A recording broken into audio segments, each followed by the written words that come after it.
എടാ നമുക്ക് പോളി ചേർന്നാലോ? എവിടെ?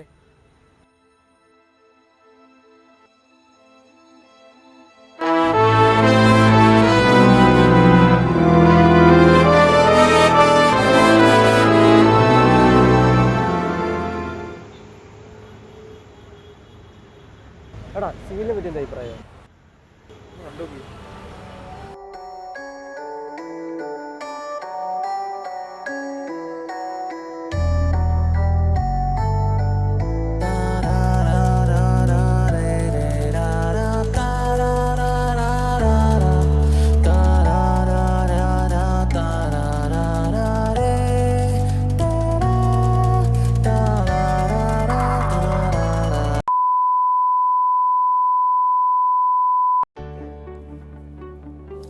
റിസൾട്ടൊക്കെ വന്നിരിക്കുകയാണല്ലേ, നിങ്ങളാകെ കൺഫ്യൂസ്ഡ് ആണോ?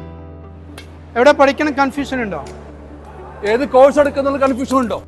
18 വയസ്സിൽ തന്നെ ലൈഫ് സെറ്റിലാക്കുന്നതിനെ പറ്റി നിങ്ങളൊന്ന് ചിന്തിച്ചു നോക്കിയേ. 10 കഴിഞ്ഞ എല്ലാ മക്കളുടെയും വിചാരം അവരുടെ ലൈഫ് ഒന്ന് ഫിനാൻഷ്യലി സ്റ്റേബിൾ ആവണമെങ്കിൽ 21 വയസ്സാവണം എന്നുള്ളതാണ്.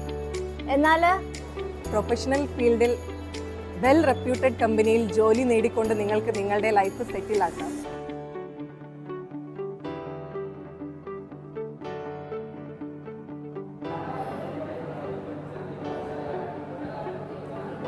പഠിച്ചിട്ട് വല്ല കാര്യമുണ്ടോ? എന്തിന് കൺഫ്യൂഷൻ? സിവിൽ എഞ്ചിനീയറിംഗിൽ ജോലി ചെയ്യാനുള്ള ഒരു മനസ്സുണ്ടോ നിനക്ക്?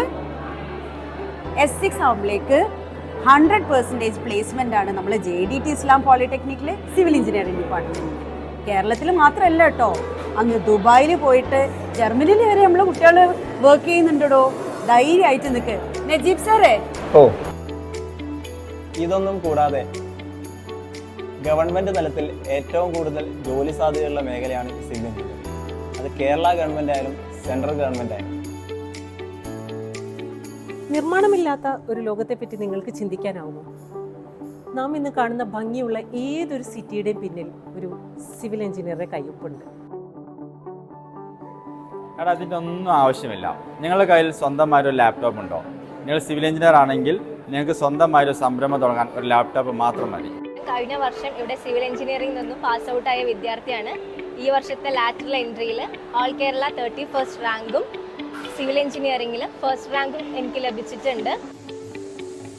ചുരുക്കി പറഞ്ഞാൽ സിവിൽ എഞ്ചിനീയറിംഗ് ഇല്ലാത്ത ലോകത്തെപ്പറ്റി നിങ്ങൾക്ക് ചിന്തിക്കാനേ ആവില്ല. ഇനി ഞാൻ പറയും, നീയൊക്കെ കേൾക്കും.